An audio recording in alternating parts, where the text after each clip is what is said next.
The CF Trust have asked me to make another statement on behalf of the Medical Association to clarify our most recent statement which followed the government announcements over the weekend. Before talking about that, I just wanted to say that the Trust and the CF Medical Association, we both appreciate what an unsettling time this is for people with CF and their families. There seems to feel like there's shifting goalposts, and this is unfortunately how it has to be as the government responds to an ever-changing situation. That said, the past week a lot of things seem to have moved forward very quickly, and we can appreciate how unsettling that is for people with cystic fibrosis. Over the weekend, the government made the announcement that people with cystic fibrosis would be considered in the group of people that they have approached because they have an underlying condition which puts them at risk from the COVID infection. They are suggesting that people in this category, including people with cystic fibrosis, now take measures to avoid infection with the virus. I think everybody in the field would agree with that strategy moving forward.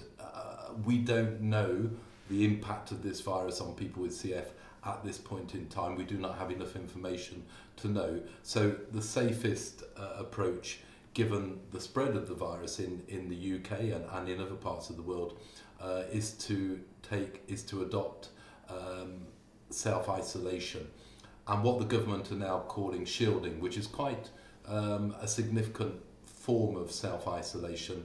And there's very good information about how to do this on the NHS website and on the government website as well.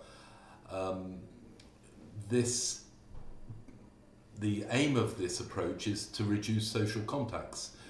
The more social contacts you have and the more interactions you have, the more chance there is of you picking up this viral infection at this point in time. If you can reduce these social contacts to zero, then your risk is significantly reduced. But this is quite complicated, and we appreciate how complex and difficult this is for families. A person with cystic fibrosis, an adult with cystic fibrosis, may live in a household with a number of other people who are still required to go to work because of they're working in the health service or in a supermarket or whatever, an essential role, and so they're still needing to go out.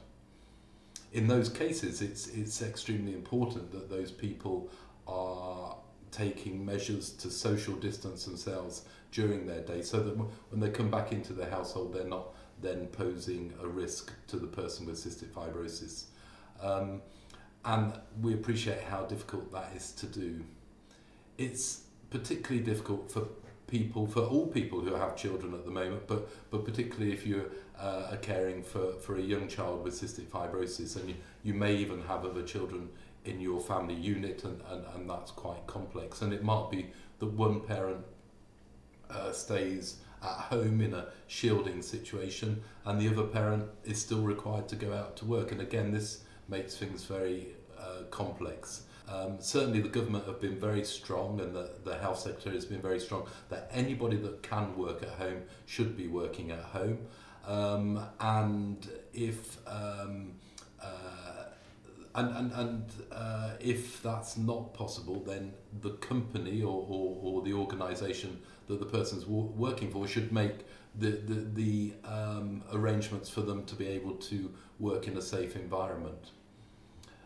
That said, even working at home, if you have small children or other people in the house, is a challenge and is difficult. And at this time, it's important that all people with CF, but particularly children, are able to continue to be active and exercise, because that's a really key component of keeping yourself in good shape.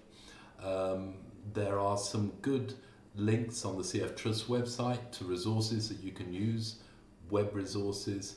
Also, I hope most of you are joining for a 9 o'clock workout with your children every morning as part of their daily routine. That seems to be very popular.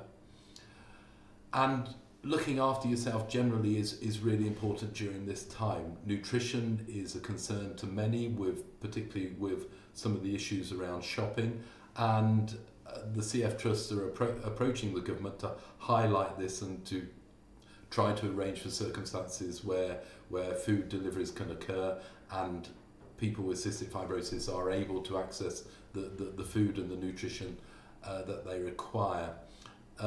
People with an underlying condition can register with the government and should really register with the government in order to access some of the opportunities that are going to become available over the next days and weeks.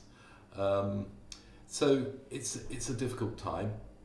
We've been amazed with how positive many people have been and some of the initiatives that have come forward, and we hope that these shifting goalposts, which currently feel like they're moving in the wrong direction, eventually over weeks and months these goalposts will start to shift back again, and hopefully some of these measures will be relaxed as time goes on.